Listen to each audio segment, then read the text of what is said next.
Died at the age of 68. Steward was the owner of the legendary Kronk Gym in Detroit. The place even sounded tough.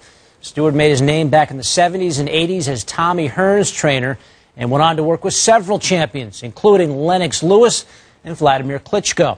Steward was also an HBO boxing analyst and was elected to the International Hall of Fame in 1996. Ken Hirschman, president of HBO Sports, released this statement. There are no adequate words to describe the enormous degree of sadness and loss we feel at HBO Sports with the tragic passing of Manny Steward. For more than a decade, Manny was a respected colleague who taught us so much, not only about the sweet science, but also about friendship and loyalty. His energy, enthusiasm, and bright smile were a constant presence. Our thoughts and prayers are with his family. ESPN.com boxing analyst Dan Rayfield joins us now on the telephone. Dan, he was called the godfather of Detroit boxing. What was it about Emanuel Steward that made him such a revered figure, not just in Detroit, but throughout the sport?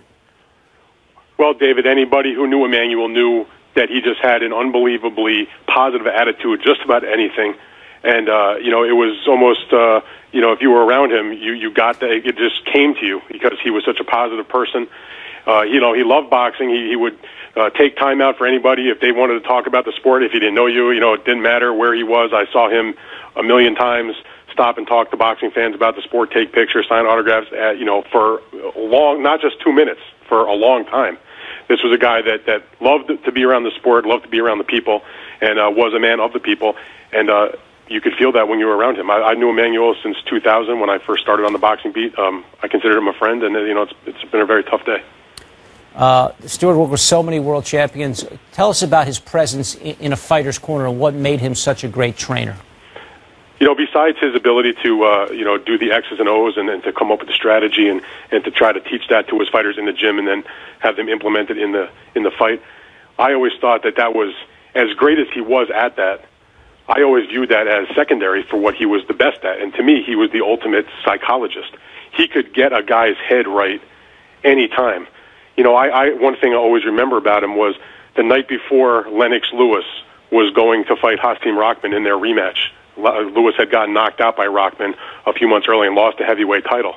And a lot of questions going into that fight about the mentality of Lennox, how he would deal with that in their rematch. And I can remember sitting at a lounge at the Mandalay Bay in Las Vegas the night before, and it was kind of late, and Emanuel says, I was sitting with myself and a couple other writers, and he says, guys, I got to go up to the room. I got to get my champion's head straight for this fight. And, Lennox came out the next night and blasted Rahman, crushed him. And I remember after the press conference, Emanuel smiling at me and saying, I got his head right. And to me, that's what Emanuel Steward was about. He had a knack for the X's and O's and for teaching and for doing the pad work in the gym.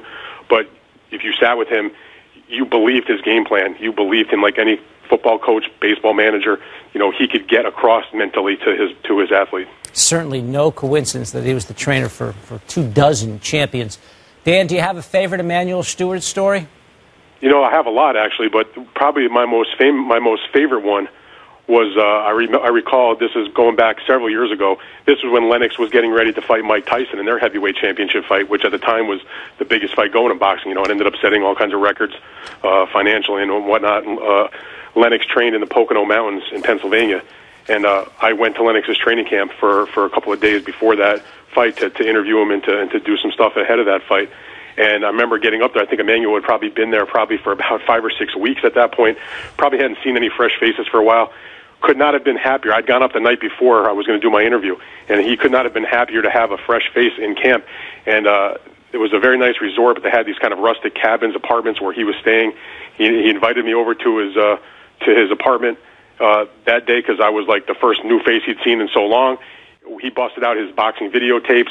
We sat around and talked boxing for hours. He cooked dinner. I mean, it was like, it was just a great time. He showed me videos of Tommy Hearns as an amateur fighter and, just went into all the minutia of his own boxing background. And, some stories which I had heard before, but many that were great new.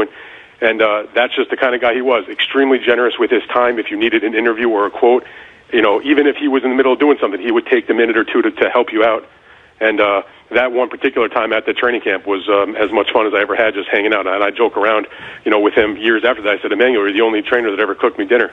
And, we had a good laugh about that many times. He was just a great guy. The stories about him bringing fighters into his home. I mean, he just the generosity of spirit of Emanuel Steward seems to shine through right now. Again, dead at the age of 68. Dad, I know it's been a difficult day for you. We do appreciate you taking some time with us here on SportsCenter. Thanks a lot, David. Okay.